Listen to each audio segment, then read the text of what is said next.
Hi everyone, तो स्वागत है आप सभी का आपके अपने यूट्यूब चैनल इक्वल एजुकेशन पर। तो स्टूडेंट, आज मैं एक ऐसे टॉपिक को डिस्कस करने वाला हूं जिस टॉपिक को लेकर क्लास 10 स्टूडेंट बहुत ज्यादा परेशान रहते हैं। बहुत सारे स्टूडेंट को ये प्रॉब्लम आती है कि सर, क्या कोई ऐसी जगह है जहां से हम जितनी भी केमिकल इक्वेशंस हैं वो एक बारी में लर्न कर सकें? क्या कोई ऐसा प्लेस है जहां पर सारी की सारी केमिकल इक्वेशंस हमें एक पीडीएफ में मिल जाए, वो भी ऐसे कि जिसमें सारी की सारी important chemical reaction already marked हो? तो इसका आंसर है बच्चों यस, और ये आप लोगों को मिलेगी इक्वल एजुकेशन पर। ठीक है, तो वीडियो में अभी मैं आपको ये भी बताऊंगा कि ये पीडीएफ आप कहां से डाउनलोड कर सकते हैं, और साथ ही साथ हम लोग बात करेंगे आज इन सभी केमिकल इक्वेशंस के बारे में। तो स्टूडेंट, आज का हमारा टॉपिक है all chemical reactions in one PDF. तो आज इस वन पीडीएफ में हम लोग कवर करने वाले हैं केमिकल इक्वेशंस, वो भी एक चैप्टर की नहीं, पूरी केमिस्ट्री की केमिकल इक्वेशंस हम लोग एक पीडीएफ में कवर करने वाले हैं। तो बच्चों देखो, अगर हम लोग बात करें यहां पर रिएक्शंस के बारे में, ठीक है ना, तो ये हमारे चैप्टर वाइज चैप्टर हमने यहाँ पर कवर किया हुआ है जिनको हम लोग डिस्कस करने वाले हैं। ठीक है, तो देखो बच्चों, यहाँ पर सबसे पहली केमिकल रिएक्शन हम लोग के पास है magnesium ribbon Burns in air. तो ये रिएक्शन कई बार आती है और इससे रिलेटेड एक छोटे छोटे ऑब्जर्वेशंस भी आप लोगों से पूछ ले जाते हैं। तो यहाँ पर देखो बच्चों, लिखा है मैग्नीशियम रिएक्शन करेगा किसके साथ? ऑक्सीजन के साथ रिएक्शन करेगा और बनाएगा मैग्नीशियम ऑक्साइड। यहां पर कई बार पूछ लिया जाता है कि इसके टू ऑब्जर्वेशंस भी बताओ। तो पहला ऑब्जर्वेशन है बच्चों की जो मैग्नीशियम ऑक्साइड आपको मिलता है ये एक व्हाइट पाउडर के फॉर्म में मिलता है, और साथ ही यहां पर एक ऑब्जर्वेशन, ये हमने स्टार लगा के कुछ ऑब्जर्वेशंस लिखे हुए हैं। ठीक है बच्चों, तो यहां लिखा है Burns with white dazzling flame. तो ये एक व्हाइट डेजलिंग फ्लेम के साथ क्या होता है बच्चों? बर्न होता है। क्लियर बात है? चलते हैं हम लोग नेक्स्ट वन केमिकल रिएक्शन की तरफ। तो केमिकल रिएक्शन सेकंड की अगर हम लोग बात करें तो ये कहते हैं कि calcium oxide react with water. जब कैल्शियम ऑक्साइड वाटर के साथ रिएक्शन करेगा तो क्या होगा? तो बच्चों, जब आप कैल्शियम ऑक्साइड की रिएक्शन कराएंगे वाटर से तो कैल्शियम हाइड्रोक्साइड बनेगा और साथ में हीट इवॉल्व होगी। तो यहां से एक ऑब्जर्वेशन भी क्लियर हो रहा है बच्चों, और वो ऑब्जर्वेशन क्या है कि ये रिएक्शन हाईली एक्सोथर्मिक रिएक्शन होती है। इस क्योंकि देखो, किसी भी रिएक्शन में बच्चों अगर हीट इवॉल्व हो रही है इसका मतलब वो एक एक्सोथर्मिक रिएक्शन है। क्लियर? चलो चलते हैं नेक्स्ट वन, बात करेंगे फोटोसिंथेसिस की। तो बच्चों, आप लोगों को लग रहा होगा कि फोटोसिंथेसिस जो रिएक्शन है वो हमारी बायो की है। नहीं बेटा, ये केमिस्ट्री में भी आ सकती है। ठीक है ना? तो यहां पर अगर हम लोग बात करें फोटोसिंथेसिस की, तो फोटोसिंथेसिस में क्या होता है बच्चों? हमारा कार्बन डाइऑक्साइड रिएक्शन करता है वाटर के साथ, और किसकी प्रेजेंस में? In the presence of sunlight and chlorophyll. और फॉर्म क्या करता है बच्चों? ग्लूकोज फॉर्म करता है, साथ में ऑक्सीजन गैस इवॉल्व होती है और 6 वाटर मॉलिक्यूल्स निकलते हैं। कुछ जगह पे आप लोगों को ये रिएक्शन थोड़ा सा डिफरेंट वे में भी लिखी हुई मिलेगी, 6CO2 plus 6H2O and C6H12O6 plus 6O2, ये इतना भी मिलेगी। लेकिन इसमें क्या होता है, यहाँ पे 6 नहीं 12 वाटर मॉलिक्यूल यूज होते हैं, actually 6 water molecule as it is यहाँ पर बच जाते हैं। क्लियर बच्चों? नेक्स्ट वन चलते हैं respiration. Respiration is just opposite of the photosynthesis. ठीक है बच्चों, यहाँ पर क्या होता है? ग्लूकोज बर्न होता है in the presence of oxygen. और कहां पर ये रिएक्शन होती है बच्चों? ये होती है माइटोकॉन्ड्रिया में। ये भी अपने आप में एक इंपॉर्टेंट बात है, और ये बनाता है बच्चों CO2 H2O and energy. Clear है? तो भाई ये भी हमारी एक इंपॉर्टेंट रिएक्शन है। चलो अभी चलते हैं आगे। लिखा है heating of lead nitrate. Mark करेंगे, मोस्ट इंपोर्टेंट रिएक्शन होने वाली है ये हमारी। ये रिएक्शन मोस्ट इंपोर्टेंट रिएक्शन होने वाली है हमारी। ठीक है, तो इसको स्पेशली आप लोग मार्क करेंगे। कहता है लेड नाइट्रेट को हीट करते हैं तो क्या होता है? देखो बच्चों, लेड नाइट्रेट को अगर आप हीट करते हो तो ये हमारा ब्रेक हो जाता है। ये एक डिकम्पोजिशन रिएक्शन है, lead oxide, oxygen and nitrogen dioxide. और ये रिएक्शन इसलिए इंपॉर्टेंट है क्योंकि इसके ऑब्जर्वेशन इंपॉर्टेंट है। अब ऑब्जर्वेशन देखो बच्चों क्या क्या है। पहली चीज तो ये एक व्हाइट कलर का सब्सटेंस होता है, क्योंकि कई बार क्वेश्चन आ जाता है a substance x which is of white colour is heated. तो व्हाइट कलर का एक सब्सटेंस हीट होता है, और यहां पर ये जो लेड ऑक्साइड बनता है बच्चों ये येलो कलर का होता है, और साथ में नाइट्रोजन डाइऑक्साइड की ब्राउन कलर की फ्यूम्स निकलती है। ये बहुत ही इंपॉर्टेंट है, हमने स्टार लगा के साइड में 2 ऑब्जर्वेशन लिखे हैं।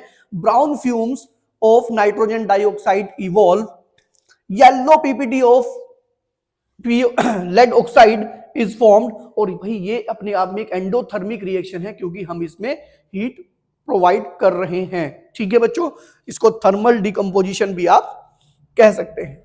चलो अभी चलते हम लोग आगे, that is silver chloride. Silver chloride तो बात करेंगे भाई हम लोग किसके बारे में, अब हम बात करने हैं एक और इंपॉर्टेंट रिएक्शन के बारे में। ऑलरेडी मार्क्ड भी है हमारे पास कि ये रिएक्शन अपने आप में एक इंपॉर्टेंट रिएक्शन है। तो रिएक्शन क्या है बच्चों, रिएक्शन है सिल्वर क्लोराइड और silver bromide is exposed to sunlight. What happens when silver chloride और silver bromide is exposed to sunlight. अगर हम सनलाइट में एक्सपोज करते हैं किसको, सिल्वर क्लोराइड को, तो बच्चों ये क्या होता है, ये ब्रेक हो जाता है। कहां ब्रेक हो जाता है, सिल्वर एंड क्लोरीन गैस में। तो यहां पर इसमें हम लोग सनलाइट की प्रेजेंस में कराते हैं, तो ये अपने आप में एक फोटोलिटिक डिकम्पोजिशन रिएक्शन भी होती है। ठीक है बच्चों, और ये अपने आप में क्योंकि आप इसमें एनर्जी प्रोवाइड कर रहे हैं, दैट इज ये एंडोथर्मिक रिएक्शन भी होगी। इस रिएक्शन में आप लोग एक बात और ध्यान रखना बच्चों, ये ब्लैक एंड व्हाइट फोटोग्राफी में भी यूज की जाती है। ब्लैक एंड व्हाइट फोटोग्राफी में भी क्या होता है, इसका यूटिलाइजेशन किया जाता है। चलो चलते हैं नेक्स्ट वन, अगेन एक इंपॉर्टेंट रिएक्शन है हमारे पास, हीटिंग ऑफ आयरन सल्फेट। ठीक है बच्चों, तो यहाँ पे आयरन सल्फेट की बात करते हैं तो यहाँ पर दो बातें हो सकती हैं, या तो बच्चों वो फेरस सल्फेट की बात करेंगे या फिर हाइड्रेटेड फेरस सल्फेट की बात करेंगे। तो अगर बोर्ड एग्जाम में ऐसा कोई क्वेश्चन आता है तो आप दोनों रिएक्शन लिखेंगे। ठीक है बच्चों, तो यहाँ पर देखो सबसे पहले हम लोग बात करेंगे हाइड्रेटेड फेरस सल्फेट जो कि होता है FeSO4 7H2O। तो यहाँ पर ये बच्चों ग्रीन कलर का होता है। कैसा होता है ये ग्रीन कलर का होता है, लाइट ग्रीन। ठीक है, जब आप इसे हीट करते हैं तो सबसे पहले ये 7 वाटर मॉलिक्यूल क्या करता है, डिटैच कर देता है और ये एक व्हाइट कलर के substance that is ferrous sulphate में कन्वर्ट हो जाता है।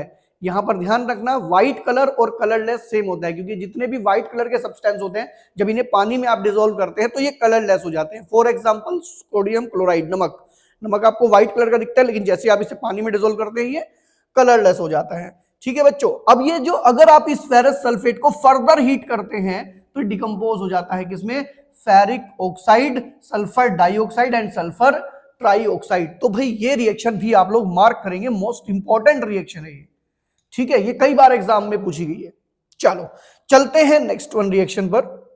नेक्स्ट वन रिएक्शन है हमारी हीटिंग ऑफ कैल्शियम कार्बोनेट। तो ये अपने आप में एक डिकम्पोजिशन रिएक्शन है।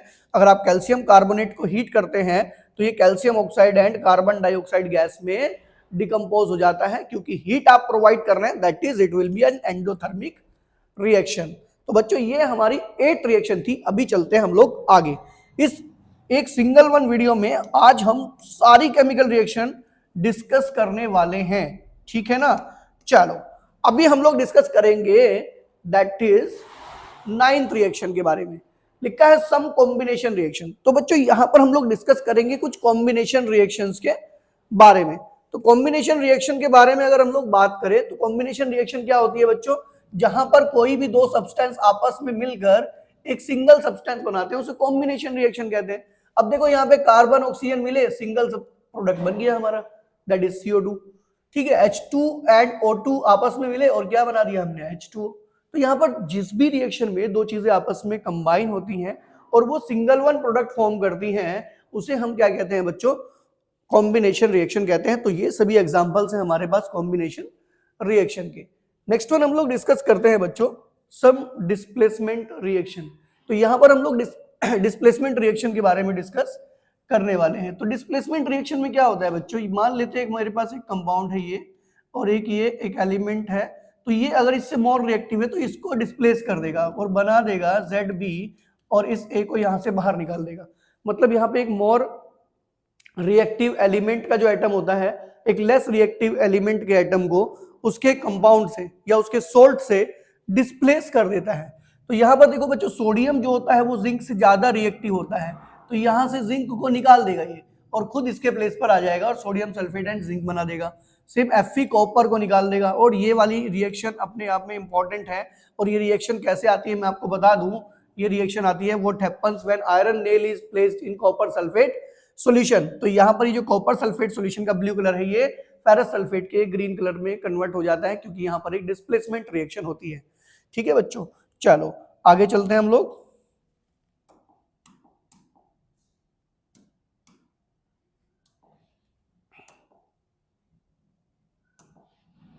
चलो अभी चलते हैं हम लोग आगे। अब हम डिस्कस करेंगे सम डबल डिस्प्लेसमेंट रिएक्शंस के बारे में। तो भाई डबल डिस्प्लेसमेंट रिएक्शन में क्या होता है? डबल डिस्प्लेसमेंट रिएक्शन में एक्चुअली होता है हमारा एक्सचेंज ऑफ आयंस। ध्यान रखना ये मल्टीपल में पूछ भी लिया जाता है। यहां पर एक्सचेंज ऑफ आयंस होता है। क्या होता है बच्चों? यहां पर होता है एक्सचेंज ऑफ आयंस। तो यहां पर देखो बच्चों, यहां पर क्या है हमारे पास? लेड नाइट्रेट पोटेशियम आयोडाइड से रिएक्शन कर रहा है। जब लेड नाइट्रेट रिएक्शन करेगा पोटेशियम आयोडाइड से, तो यहां पर एक्सचेंज होंगे आयन। जैसे कि अगर हम लोग देखें तो आई तो चला जाएगा पीबी के साथ, NO3 चला जाएगा के के साथ। तो यहाँ पे आयंस का एक्सचेंज होता है और ये एक डबल डिस्प्लेसमेंट रिएक्शन है जिसमें येलो पीपीटी बनते हैं लेड आयोडाइड के और साथ में बनता है पोटेशियम नाइट्रेट। अब ये लेड क्लोराइड है, रिएक्शन करता है पोटेशियम आयोडाइड के साथ। अगेन क्या होता है, यहाँ पर आयंस क्या होते हैं? एक्सचेंज होते हैं और ये दो कंपाउंड हमारे पास बनते हैं। लेड आयोडाइड के येलो पीपीटी बनेंगे और साथ में बनेगा KCl, that is potassium chloride. ये एक इंपॉर्टेंट रिएक्शन है, ये भी और ये भी, ठीक है ना। जहां पे बेरियम क्लोराइड रिएक्शन करता है सोडियम सल्फेट से, जिसमें बेरियम सल्फेट के व्हाइट कलर के प्रेसिपिटेट बनते हैं और साथ में बनता है सोडियम क्लोराइड।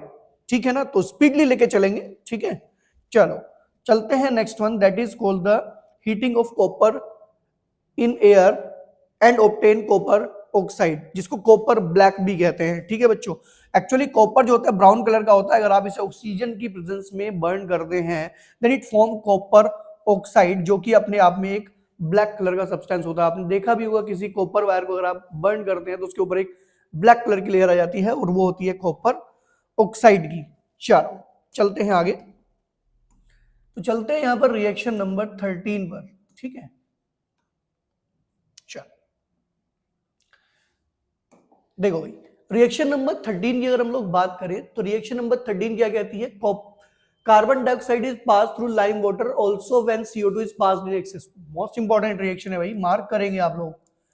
तो क्या कह रहा है कि अगर हम कार्बन डाइऑक्साइड गैस को लाइम वाटर से पास करते हैं तो क्या होगा? देखो बच्चों, ये एक्चुअल में क्या है? ये तो है कार्बन डाइऑक्साइड, ये आपका लाइम वाटर है। जब आप इसमें से पास करेंगे तो क्या होगा? ये कैल्शियम कार्बोनेट के व्हाइट पीपीटी बनेंगे, जिससे ये मिल्की कलर का हो जाएगा और साथ में क्या होगा? वाटर तो बनेगा ही साथ, क्योंकि ये सॉल्यूशन बनेगा। ठीक है, उसके बाद ये कह रहे हैं कि अगर हम इसे एक्सेस में पास करें, मतलब आप इसे पास करते रहे, मतलब जो ये बना है इसमें, ये जो बन के आया था आउटपुट पहली रिएक्शन का, इसमें CO2 फर्दर आप पास करते हैं तो यहां बन जाता है बच्चों कैल्शियम बाइकार्बोनेट, और ये बच्चों वाटर सोल्यूबल होता है। इसकी वजह से पता क्या होता है? इसकी वजह से अगेन आपको कलरलेस दिखाई देता है।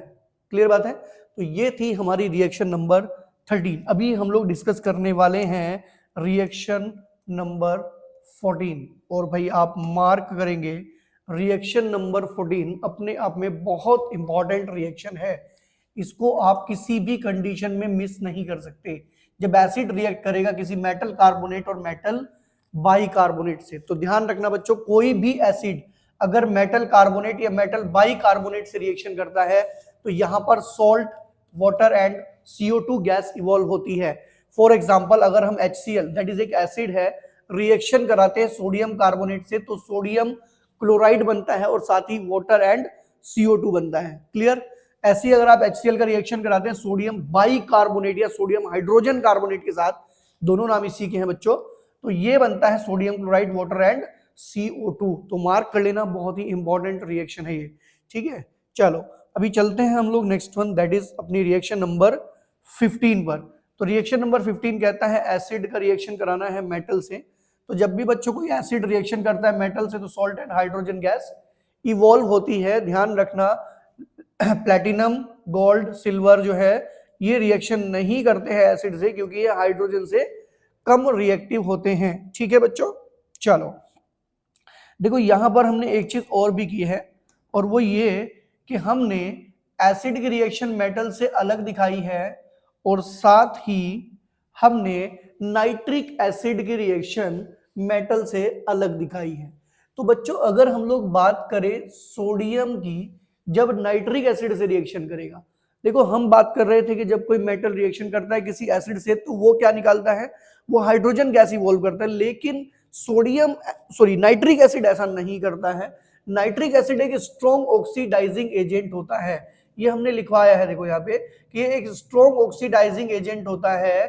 तो जो यहाँ पर हाइड्रोजन निकलती है ये उसे वाटर में कन्वर्ट करता है, इसीलिए यहाँ हाइड्रोजन नहीं निकलती, यहाँ सीधा वाटर फॉर्म होता है। क्लियर बात है।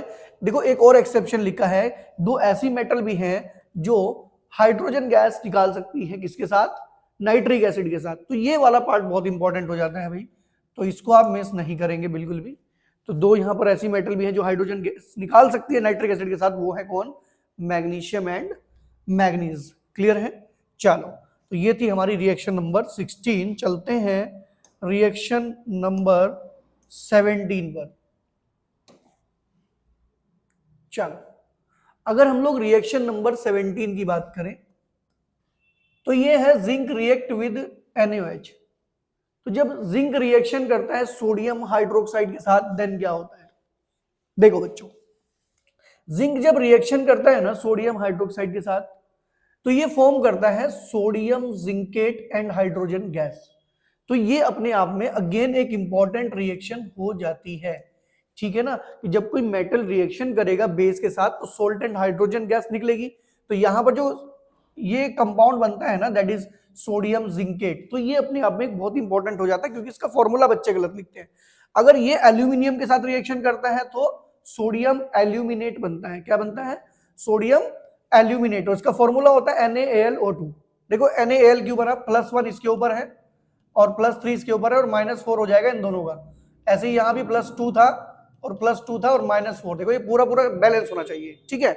चलो नेक्स्ट वन डिस्कस करेंगे एसिड रिएक्ट विद बेस। तो जब कोई एसिड रिएक्शन करता है बच्चों बेस से तो सब लोग जानते हैं कि न्यूट्रलाइजेशन रिएक्शन होती है, ठीक है, और सॉल्ट एंड वाटर फॉर्म होता है। तो ये आपकी 19 रिएक्शन हो जाएगी जब ये एसिड रिएक्शन करेगा बेस से, सॉल्ट एंड वाटर फॉर्म हो जाएगा। चलो स्पीडली कैरी करेंगे हम लोग। अभी हम लोग बात करेंगे next one that is called the chloro alkali process. तो क्लोरो एल्कली प्रोसेस के बारे में अगर हम लोग डिस्कस करें तो ये अपने आप में एक बहुत ही इंपॉर्टेंट रिएक्शन हो जाती है। कभी कभी अपने स्पेशल नेम से भी आती है, what do you mean by the chloro alkali process. तो भाई क्लोरो एल्कली प्रोसेस एक्चुअल में है क्या, it is the process of formation of caustic soda. तो ये अपने आप में कास्टिक सोडा फॉर्म करने का एक मेथड है और ये कई बार पेपर में आता है। इसमें करते क्या हम लोग, ब्राइन किसे कहते हैं, सोडियम क्लोराइड को अगर आप पानी में डिसोल्व कर लो तो उसको ब्राइन कहते हैं। इसमें अगर हम लोग क्या करते हैं, इलेक्ट्रिसिटी पास करते हैं तो आपको मिलता है caustic soda that is sodium hydroxide. साथ ही आपको एनोड पर मिलती है गैस क्लोरीन और कैथोड पे आपको मिलती है बच्चों हाइड्रोजन गैस। क्लियर बात हो गई, तो ये बात ध्यान रखेंगे।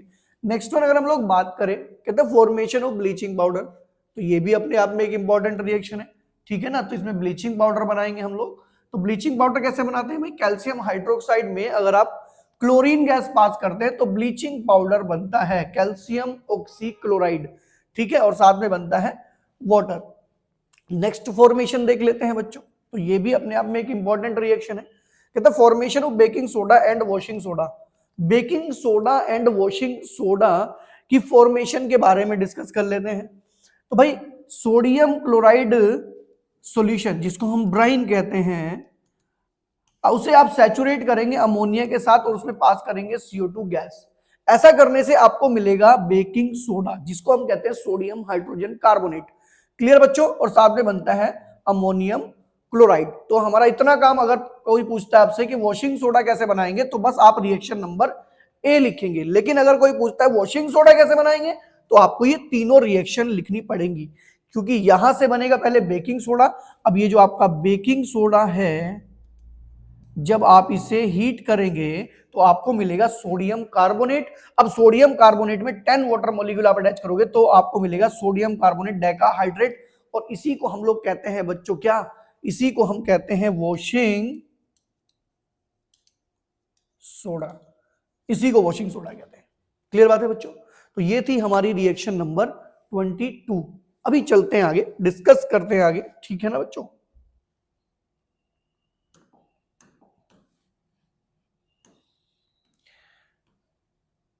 देखो भाई, यहां पे एक बात और भी लिखा है, और वो भी अपने आप में एक इंपॉर्टेंट बात हो जाती है। ये जो हमने अभी वॉशिंग सोडा बनाया ना, इस वॉशिंग सोडा को बनाने का जो प्रोसेस है उसे हम सॉल्वेज प्रोसेस कहते हैं। क्या कहते हैं?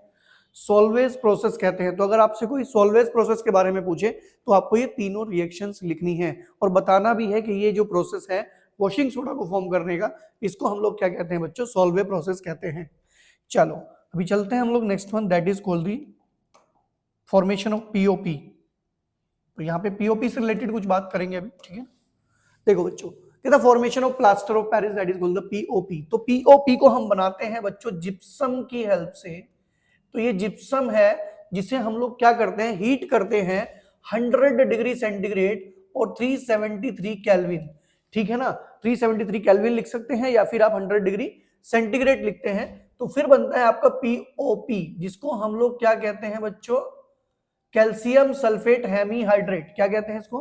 कैल्शियम सल्फेट हेमीहाइड्रेट, और साथ में 3/2 वाटर मॉलिक्यूल निकल जाता है। अब देखो यहाँ एक और इंपॉर्टेंट बात लिखी है, कहता है कि अगर हम इसमें वाटर ऐड करें पीओपी में, तो आपने जो पीओपी बनाया था अगर आप इसमें वाटर ऐड करोगे तो ये अगेन जिप्सम बन जाएगा और सेट हो जाएगा, मतलब एक हार्ड मास में कन्वर्ट हो जाएगा, ये सॉलिड हो जाता है बिल्कुल। कहते हैं if we heat gypsum above 100 degree centigrade, अगर आप अबव 100 डिग्री सेंटीग्रेड जिप्सम को हीट करते हैं तो क्या होगा भाई? 100 डिग्री पे तो बनता है क्या? 100 डिग्री पे बनता है आपका पीओपी। अगर 100 से अबव किया तो जो हाफ मॉलिक्यूल यहां बचा था ना वाटर का, वो भी निकल जाएगा, कंप्लीट दोनों मॉलिक्यूल छोड़ देगा, और इसको बोलते हैं डेड बर्न प्लास्टर। क्या बोलते हैं? Dead burn plaster. क्लियर? तो ये था हमारा रिएक्शन नंबर 23 से बेस्ड क्वेश्चंस। अभी हम लोग बात करेंगे नेक्स्ट वन, दैट इज 24। देखो भाई, अगर हम लोग बात करें रिएक्शन नंबर 24 के बारे में, तो रिएक्शन नंबर 24 कहती है मेटल और नॉन मेटल का रिएक्शन विद ऑक्सीजन। तो बच्चों, जब भी कोई मेटल या फिर नॉन मेटल ऑक्सीजन के साथ रिएक्शन करता है तो मेटल और ऑक्सीजन रिएक्शन करके बनाते हैं मेटल ऑक्साइड, जो कि अपने आप में बेसिक होते हैं।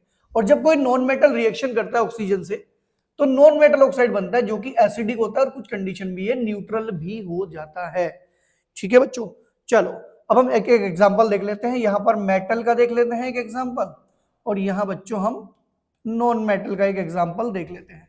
तो मेटल रिएक्शन कर रहा है किसके साथ? ऑक्सीजन के, मेटल ऑक्साइड बना। देखो हमने इसे पानी में डिसोल्व किया तो क्या बना? बेसिक सॉल्यूशन बना, सोडियम हाइड्रोक्साइड। ऐसे ही हम लोग बात करें तो यहाँ पर कार्बन रिएक्शन करता है ऑक्सीजन से, कार्बन डाइऑक्साइड बनता है। अगर पानी में डिसोल्व करते हैं कार्बन डाइऑक्साइड को तो H2CO3 that is carbonic acid बनता है। इसका मतलब नॉन मेटल का जो ऑक्साइड होता है वो अपने आप में एक एसिडिक सॉल्यूशन होता है। ठीक है ना। ऐसी सेम बात कर लेते हैं जब फटाफट से 25 के बारे में। मेटल रिएक्शन करता है वाटर के साथ, तो जब भी कोई मेटल रिएक्शन करेगा बच्चों वाटर के साथ तो मेटल ऑक्साइड, हाइड्रोक्साइड और हाइड्रोजन गैस इवॉल्व होगी। ठीक है। जैसे अगर हम लोग बात करें सोडियम की, तो सोडियम कोल्ड वाटर से रिएक्शन कर देता है, बहुत ही हाईली रिएक्टिव होता है, ये बनाता है sodium hydroxide and hydrogen gas. लेकिन इन दोनों का केस थोड़ा सा अलग है, थोड़ा सा ध्यान रखना इन दोनों को। ठीक है।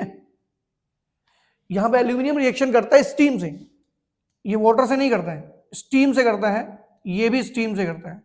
तो जब ये रिएक्शन करते हैं तो बनता है एल्यूमिनियम ऑक्साइड एंड H2। यहां इंपॉर्टेंट रिएक्शन हो जाती है थर्ड वन, जब ये स्टीम से रिएक्शन करता है तो बनता है Fe3O4, जिसको बोलते हैं आयरन सेकंड थर्ड ऑक्साइड। इसमें आपका वैलेंसी 2 भी होता है, 3 भी होता है, ठीक है ना, और साथ में बनता है हाइड्रोजन गैस। यहां देखो क्या लिखा है हमने clearly, aluminium and iron react with steam. ये स्टीम से रिएक्शन करते हैं, कोल्ड एंड हॉट वाटर से रिएक्शन नहीं करते हैं। चलो चलते हैं बच्चों आगे, और इंपॉर्टेंट रिएक्शंस देखते हैं अपनी।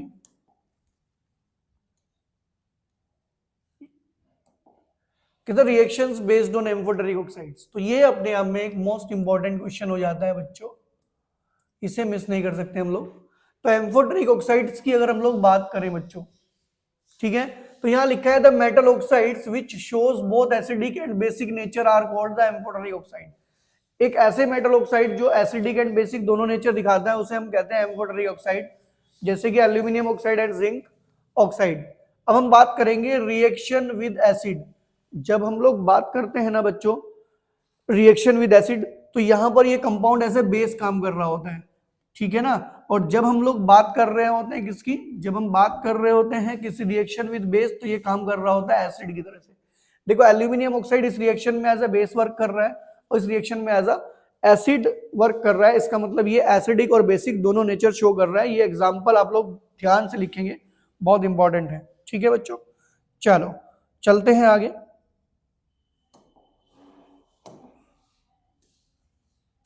देखो भाई, बात करते हैं रोस्टिंग के बारे में। रोस्टिंग का काम होता है किसी भी सल्फाइड ओर को कन्वर्ट करना, किसमें, ऑक्साइड ओर में। क्लियर है। तो यहां पर जिंक सल्फाइड का रिएक्शन अगर हम कराते हैं ऑक्सीजन के साथ तो ये हीट करते हैं। और वी कैन से यहाँ पे एक बात और ध्यान रखना, रोस्टिंग में हम किसी चीज को जब हीट करते हैं तो in the presence of oxygen करते हैं, in the presence of oxygen. हमने लिखा भी है, roasting is the process of heating an ore in the presence of oxygen. तो ये क्या होगा, देखो सल्फाइड ओर कन्वर्ट हो जाएगा आपका ऑक्साइड और में, साथ में सल्फर डाइऑक्साइड गैस बन जाएगी। कैल्सिनेशन, कैल्सिनेशन क्या होता है, कन्वर्ट करता है कार्बोनेट ओर को ऑक्साइड ओर में, और ये कार्बोनेट ओर को ऑक्साइड ओर में कन्वर्ट करता है और बना देता है जिंक कार्बोनेट से जिंक ऑक्साइड, और साथ में CO2 गैस इवॉल्व हो जाती है। लिखा है calcination is the process of heating an ore in the absence of O2। तो यहां पर calcination in the absence of O2 होता है, और जो आपका रोस्टिंग होता है in the presence of O2 होता है। चलो चलते हैं नेक्स्ट वन। ठीक है, नेक्स्ट वन डिस्कस करेंगे अभी हम लोग। चलो रिएक्शन नंबर 29। तो 29 है थर्माइट रिएक्शन, इसको भी आप लोग मार्क कर ले तो बेटर है। थर्माइट रिएक्शन में क्या होता है, फेरिक ऑक्साइड रिएक्शन करता है एल्यूमिनियम से, यहाँ एक डिस्प्लेसमेंट रिएक्शन होती है, अ लॉट ऑफ हीट यहाँ पर निकलती है, इसीलिए रिएक्शन इंपॉर्टेंट है। और ये रिएक्शन वेल्डिंग में यूज होती है, जो वेल्डिंग कराते हैं हम लोग, क्योंकि इसमें जो आयरन आपको मिलता है वो मोल्टन स्टेट में मिलता है। और ये रिएक्शन हाईली एक्सोथर्मिक रिएक्शन होती है। तो कोई पूछे कि भाई वेल्डिंग में कौन सी रिएक्शन होती है, थर्माइट रिएक्शन यूज होती है, और ये रिएक्शन भी आप लोग वहां पर मेंशन करेंगे। चलो अभी चलते हैं आगे, दैट इज नेक्स्ट वन, अपनी रिएक्शन नंबर 30 पर डिस्कस करेंगे अभी। ठीक है, चलो तो बात करते हैं रिएक्शन नंबर 30 के बारे में। तो 30 है कंबशन ऑफ हाइड्रोकार्बन। तो बच्चों जब भी किसी हाइड्रोकार्बन को आप लोग बर्न करेंगे तो आप लोग ध्यान देना, CO2 water heat and light बनेगा। जैसे आपने मीथेन को बर्न किया तो आपका बना CO2 H2O and heat and light. जब आप बर्न करेंगे किसको, इथेन को, तो भी सेम क्या होगा, किसी अल्कोहल को बर्न करोगे तो भी सेम होगा। मतलब आपका सब कुछ यहाँ पर किस में कन्वर्ट हो जाएगा, CO2 water and heat and light में। तो किसी भी हाइड्रोकार्बन को आप बर्न करें। नेक्स्ट वन भाई, बहुत ही इंपॉर्टेंट रिएक्शन, ठीक है ना, मार्क नहीं है लेकिन आप मार्क करेंगे इसको, that is oxidation of alcohol, और ये बना देता है क्या, कार्बोक्सिलिक एसिड। तो किसी एल्कोहल को अगर आप ऑक्सीडाइज करेंगे किसके थ्रू, एल्कलाइन KMnO4 और एसिडिफाइड K2Cr2O7 की हेल्प से, तो ये बन जाएगा CH3COOH, और we can say carboxylic acid है ये, जिसको इथेनोइक एसिड भी आप कह सकते हैं।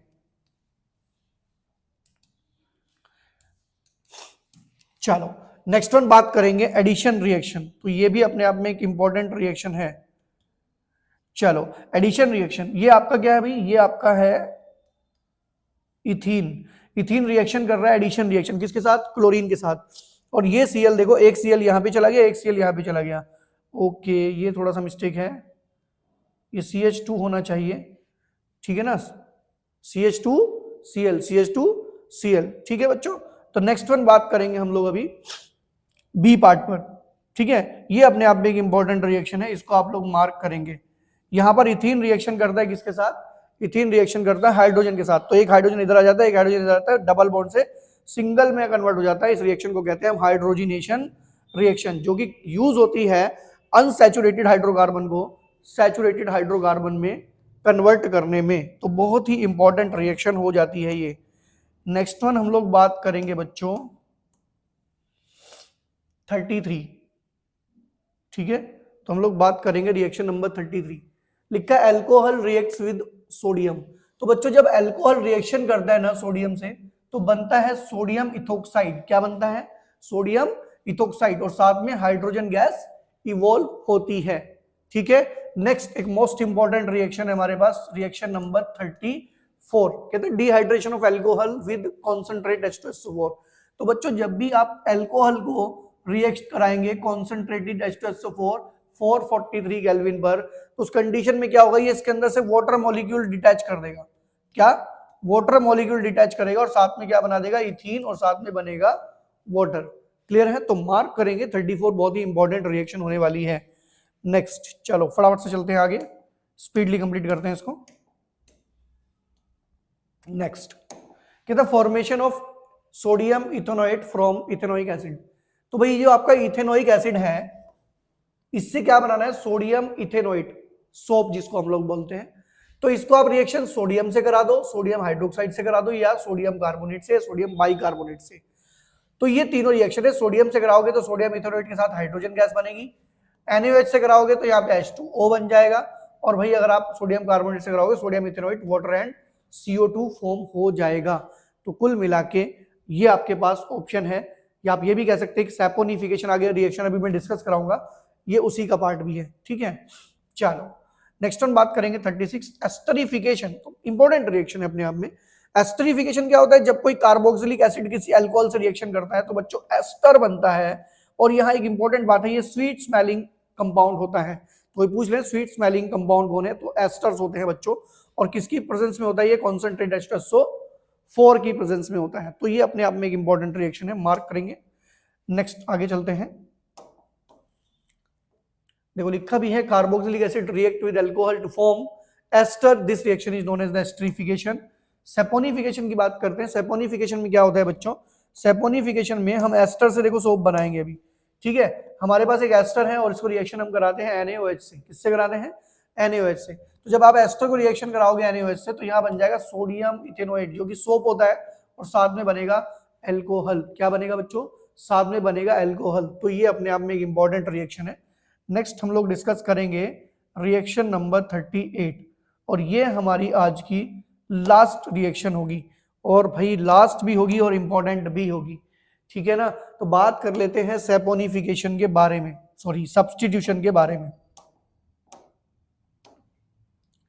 सब्स्टिट्यूशन रिएक्शन क्या कहती है बच्चों, सब्स्टिट्यूशन होता किसका है, यहां पर हम ये भी देख लेते हैं। हमारे सिलेबस में क्या है, मीथेन का सब्स्टिट्यूशन दिखाना होता है in the presence of sunlight with the help of chlorine gas. ठीक है, तो यहाँ पर मीथेन रिएक्शन करने आती है किसके साथ, क्लोरीन के। तो देखो होता क्या है, इसमें से एक H निकल जाएगा और एक Cl ऐड हो जाएगा, CH3Cl, और ये बन गया HCl। अब ये ऐसे नहीं रुकती रिएक्शन, ये फर्दर रिएक्शन करने आता है Cl2 के साथ, एक और H निकल जाता है, फिर ये फर्दर रिएक्शन करने आता है। और इनके नेम भी बच्चों ध्यान रखना, ये है क्लोरोमीथेन, डाइक्लोरोमीथेन, ट्राइक्लोरोमीथेन एंड टेट्राक्लोरोमीथेन। क्लियर बात है बच्चों। तो ये थी हमारी एक वन शॉट PDF जिसमें आज हम लोगों ने डिस्कस किया है जितने भी हमारे केमिकल इक्वेशंस हैं हमारी क्लास 10th में, और साथ ही हमने जितनी भी इंपॉर्टेंट रिएक्शंस हैं इसमें, तो वो रिएक्शंस भी हमने मार्क करा दी हैं आपको। ठीक है ना, तो केमिकल रिएक्शन इसी में से आनी है क्योंकि हमने यहाँ पे कोई भी रिएक्शन मिस नहीं की। स्टूडेंट अब बात कर लेते हैं कि ये PDF आप कहाँ से डाउनलोड कर सकते हैं। तो ये PDF आप लोगों को मिल जाएगी कहाँ पर बच्चों, ये मिल जाएगी आपको एक वेबसाइट पर, दैट इज www.equaleducation.in। तो यहां पर हमने मेंशन भी किया हुआ है बच्चों ये, तो आप ऐसा कोई इशू नहीं रहेगा। ठीक है ना, तो यहां पे हमने ये मेंशन भी किया हुआ है कि किस वेबसाइट पे आपको अवेलेबल रहेगी। तो ये हमारी वेबसाइट पर अवेलेबल रहेगी। जैसे ही आप लोग वेबसाइट ओपन करेंगे तो आप फ्रंट पेज पे आप लोगों को हमारी ये PDF का डाउनलोड लिंक मिल जाएगा। तो स्टूडेंट्स आई होप कि आज का वीडियो आप लोगों के लिए बहुत इंपॉर्टेंट रहा होगा। तो स्टूडेंट अगर आप लोगों को हमारा वीडियो अच्छा लगा तो इसे लाइक करें, शेयर करें, और अगर आप लोग हमारे चैनल पर न्यू हैं तो जल्दी ही से चैनल को सब्सक्राइब कर दीजिए, साथ ही बेल आइकन प्रेस कर दीजिए, जिससे जैसे हम लोग नेक्स्ट वीडियो अपलोड करें वीडियो का नोटिफिकेशन आप तक सबसे पहले पहुंचे। तो स्टूडेंट मिलते हैं नेक्स्ट वीडियो में, तब तक के लिए बाय बाय।